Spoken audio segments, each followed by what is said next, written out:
بسم اللہ الرحمن الرحیم۔ محترم سامعین و ناظرین، السلام علیکم ورحمۃ اللہ وبرکاتہ۔ روحانی عورت۔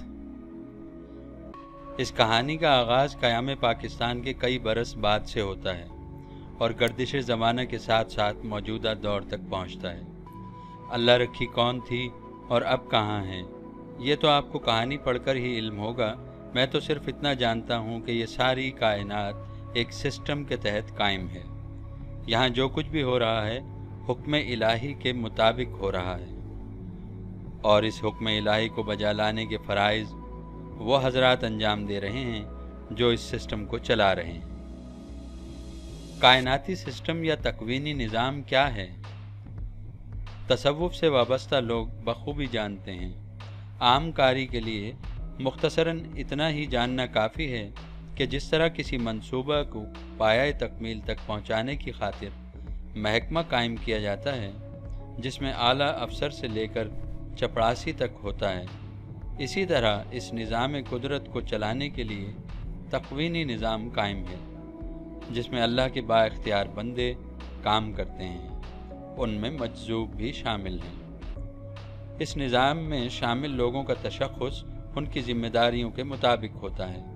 گویا اس نظام میں شامل ہونے والوں کی پہچان ان کے فرائض سے ہوتی ہے۔ اس کی مثال اس طرح سمجھ لیجئے کہ جب تک حضرت موسیٰ علیہ السلام کو منصب عطا نہیں ہوا تھا، وہ صرف ایک شہزادے کی حیثیت رکھتے تھے، لیکن منصب نبوت پر فائز ہوتے ہی آپ کی شخصیت نہ صرف قابل احترام ہو گئی بلکہ ہمیشہ کے لیے قائم و دائم ہو گئی، اور آپ نے اس منصب کے تحت عائد ہونے والے فرائض کو بخیر و خوبی انجام دیا۔ اس نظام میں انبیاء اکرام اور اولیاء اعظام کا درجہ نہایت ہی اعلیٰ و عرفہ ہوتا ہے، اور ان کے تحت کام کرنے والوں میں جن و انس کے علاوہ فرشتے بھی شامل ہوتے ہیں۔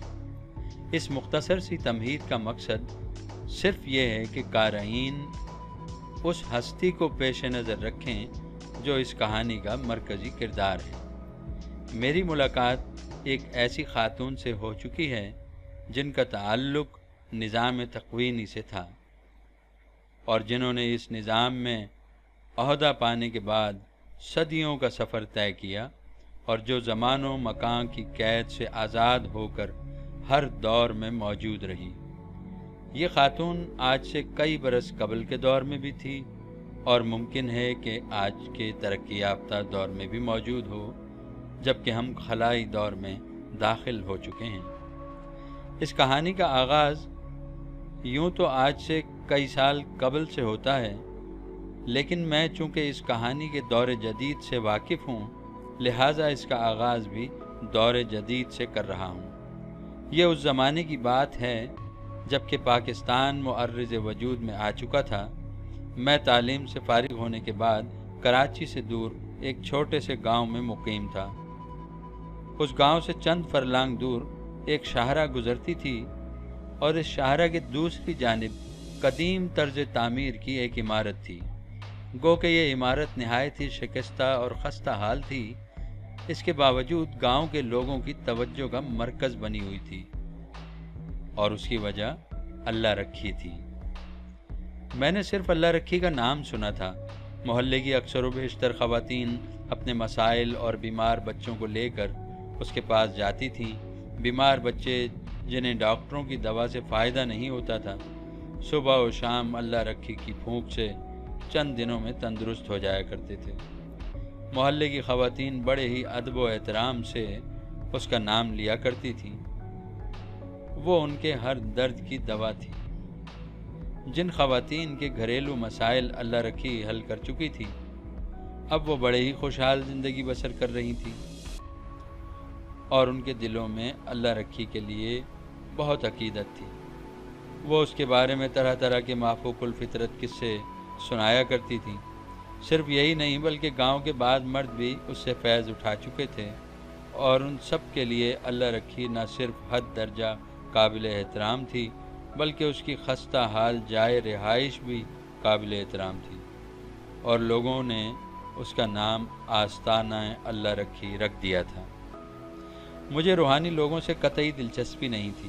میں سمجھتا تھا کہ یہ سب ضعیف الاعتقاد قسم کے لوگ ہیں جنہیں اس چلاک عورت نے بے وقوف بنا رکھا ہے۔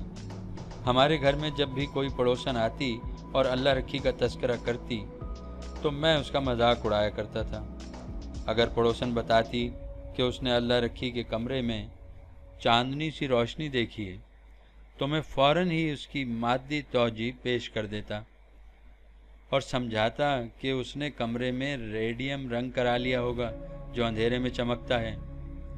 اگر پڑوسن بتاتی کہ اس نے اللہ رکھی کے صحن میں لگے ہوئے درختوں میں بے موسم کے پھل لگے دیکھے ہیں تو میں ہنستے ہوئے کہتا کہ اس نے مصنوعی پھل لگا دیے ہوں گے۔ غرض کہ میں اللہ رکھی کی کسی بھی کرامت کو ماننے کے لیے تیار نہ تھا۔ میرا ذہن ان باتوں کو مانتا ہی نہیں تھا۔ میں جانتا تھا کہ عورت جس کو ہمارے معاشرے میں ناقص العقل سمجھا جاتا ہے کس طرح تصوف کے اس مقام تک پہنچ سکتی ہے جو صرف مردوں کا خاصہ ہے۔ اس معاملے میں میری نظروں میں عورت کا درجہ ثانوی حیثیت رکھتا تھا۔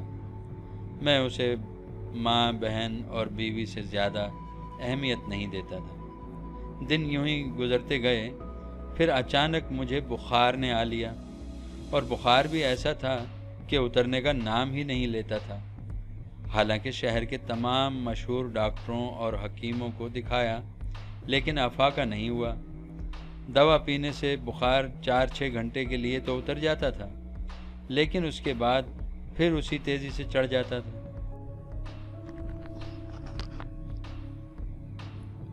میری اس بیماری سے ہمشیرہ اور ان کے شوہر پریشان ہو گئے اور بالآخر تجویز ہوا کہ ایک بار اللہ رکھی کو بھی دکھا دیا جائے۔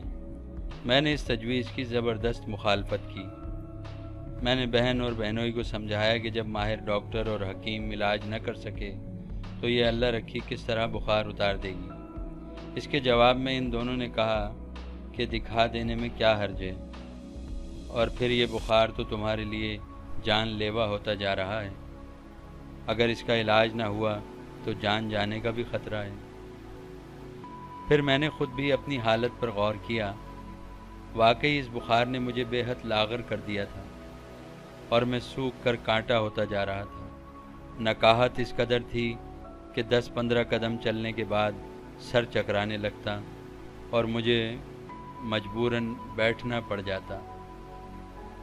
پھر مجھے اپنی زندگی بھی عزیز تھی۔ ابھی میں نے صرف زندگی کے 25 بہاریں ہی دیکھی تھی۔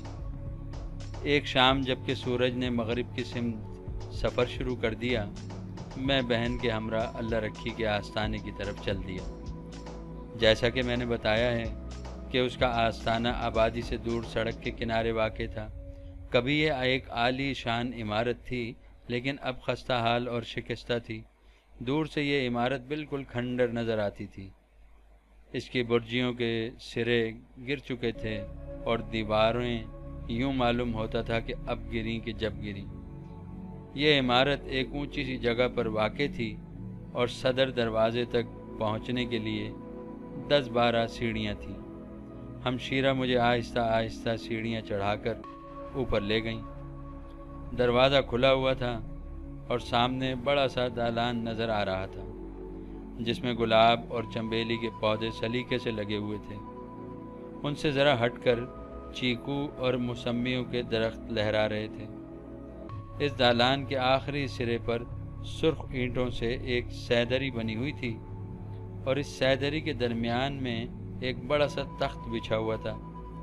میں ہمشیرہ کے ہمراہ آہستہ آہستہ قدم اٹھاتا ہوا دالان سے گزر رہا تھا۔ گلاب، چنبیلی، چیکو اور موسمیوں کی ملی جلی خوشبو نے میرے دماغ کو معطر کرنا شروع کر دیا۔ میں نے سوچا، یہ کیسی اللہ رکھی ہے جو باغ لگائے بیٹھی ہے۔ اللہ والے لوگ تو تارک الدنیا ہوتے ہیں۔ تخت پر ایک بوسیدہ قالین بچھا ہوا تھا جس میں جگہ جگہ سوراخ تھے اور ان سوراخوں سے تخت کی لکڑی جھانک رہی تھی۔ ہمشیرہ نے مجھے تخت پر بیٹھنے کا اشارہ کیا اور میں جوں ہی ہاتھ ٹیک کر اس پر بیٹھا چرچراہٹ کی آواز اس طرح پیدا ہوئی جیسے تخت ابھی زمین بوس ہو جائے گا۔ میں نے گھبرا کر اٹھنا چاہا، لیکن ہمشیرہ نے تسلی دی اور کاندھے پر ہاتھ رکھ کر بیٹھے رہنے کو کہا۔ اس کے بعد وہ بھی میرے سامنے ہی بیٹھ گئیں اور تخت ایک بار پھر چرچرا کر خاموش ہو گیا۔ سید علی بھی عمارت ہی کی طرح خستہ حال تھی۔ اس کی بعض محرابیں نیچے کو جھکائی تھیں اور معلوم ہوتا تھا کہ گرنے ہی والی ہیں۔ اینٹیں بربری مٹی کی مانند تھیں جو ہاتھ لگاتے ہی ریزہ ریزہ ہو جاتی تھی۔ معلوم ہوتا تھا کہ یہ سید علی بھی سینکڑوں سال پرانی ہے۔ سید علی کے آخر میں لکڑی کا ایک خوبصورت دروازہ تھا۔ اس کے اوپر بہترین نقش و نگار بنے ہوئے تھے، لیکن لکڑی کا یہ دروازہ بھی زبان حال سے اپنی خستہ حالی کا رونا رو رہا تھا۔ میں نے اپنے اطراف کا جائزہ لیتے ہوئے ہمشیرہ سے کہا، یہ تو بہت ہی پرانا مکان دکھائی دیتا ہے۔ ہاں، ہے تو بہت ہی پرانا، ہمشیرہ نے سید علی پر سرسری سی نظر ڈالتے ہوئے جواب دیا۔ پھر قدرے اچنبھے سے بولیں، سنتے ہیں یہ تالپور خاندان کے دور کی عمارت ہے۔ تالپوروں کے دور کی؟ میں نے جملہ دہرایا، لیکن اللہ رکھی یہاں کیوں رہتی ہے؟ وہ اسے اپنی جاگیر کہتی ہے، ہمشیرہ نے بتایا۔ تالپور دور کی عمارت اس کی جاگیر کیسے ہو سکتی ہے؟ میں نے تعجب سے پوچھا۔ چھوڑو، تمہیں اس سے کیا؟ ہمشیرہ نے جواب دیا۔ ویسے گاؤں والے سب ہی کہتے ہیں کہ انہوں نے شروع ہی سے اللہ رکھی کو اس عمارت میں رہتے ہوئے دیکھا ہے۔ گویا اس کا مطلب یہ ہوا کہ اللہ رکھی ہمیشہ سے یہاں رہ رہی ہے۔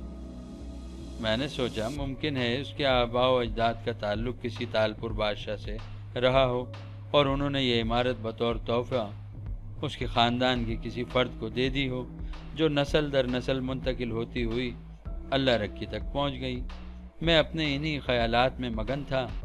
چند لمحے بعد سید علی کے آخر میں بند دروازہ ایک زبردست چرچراہٹ سے کھلا اور اس کی اوٹ سے نکلنے والے چاند سے میری آنکھیں چکا چوند ہو گئیں۔ سفید چکن کا سندھی طرز کا بنا ہوا لباس پہنے وہ نہایت ہی خوش اندامی سے چلتی ہوئی آ رہی تھی۔ اس کا چہرہ بیضوی اور سرخ و سفید تھا، ہونٹ گلاب کی پنکھڑیوں کی مانند، ستواں ناک، ابھرے ہوئے سرخ گال، غزالی آنکھیں جن کے بھاری پپوٹوں پر کمان کی مانند خم کھائی ہوئی باریک بھویں، کشادہ پیشانی اور سیاہ چمکدار بال، غرض کہ وہ قدرت کی صنائی کا بہترین شاہکار تھی۔ میں نے اسے دیکھا اور دیکھتا ہی رہ گیا۔ اس کے چہرے پر ایسا تقدس آمیز حسن تھا کہ میں کوشش کے باوجود اپنی نگاہیں نہیں ہٹا سکا۔ اس کے چہرے سے عمر کا اندازہ لگانا مشکل تھا۔ اس کا متناسب جسم دو شیزاؤں سے بدرجہ بہتر تھا۔ وہ نہایت ہی پروقار انداز میں چلتی ہوئی تخت کے قریب آئی۔ میری بہن نے نہایت ہی ادب سے سلام کیا۔ اس نے سلام کا جواب دیا۔ میرے کانوں میں اس کی آواز رس گھول گئی۔ اس کے تخت پر بیٹھنے کے بعد بہن نے بتایا، یہ میرا بھائی ہے، 1 مہینے سے بخار میں مبتلا ہے۔ ڈاکٹروں کو بھی دکھایا، لیکن بخار اترنے کا نام ہی نہیں لیتا۔ جس دماغ میں مادہ بھرا ہوا ہو، اس کا بخار کیسے اترے گا؟ اللہ رکھی نے شیریں لہجے میں جواب دیا۔ اس نے ایک جملے میں میری دلی کیفیت بتا دی اور میں نے جھینپ کر نظریں جھکا لیں۔ اب تمہارے پاس امید لے کر آئی ہوں، بہن نے التجا آمیز لہجے میں کہا۔ اب آ ہی گئی ہو تو کچھ کرنا ہی پڑے گا، اللہ رکھی نے پر اعتماد لہجے میں جواب دیا۔ پھر مجھ سے مخاطب ہوئی، کیوں خان، میرا علاج کرو گے؟ میں چونکا، اسے میرا نام کیسے معلوم ہو گیا؟ پھر میں نے سوچا ممکن ہے کبھی بہن نے اس سے میرا تذکرہ کیا ہو۔ میں نے اقرار میں گردن ہلا دی۔ اللہ رکھی نے میرے چہرے پر ایک بھرپور نظر ڈالی اور اپنے الفاظ پر زور دیتے ہوئے بولی، اس کے لیے تمہیں چند روز اسی وقت میرے پاس آنا پڑے گا۔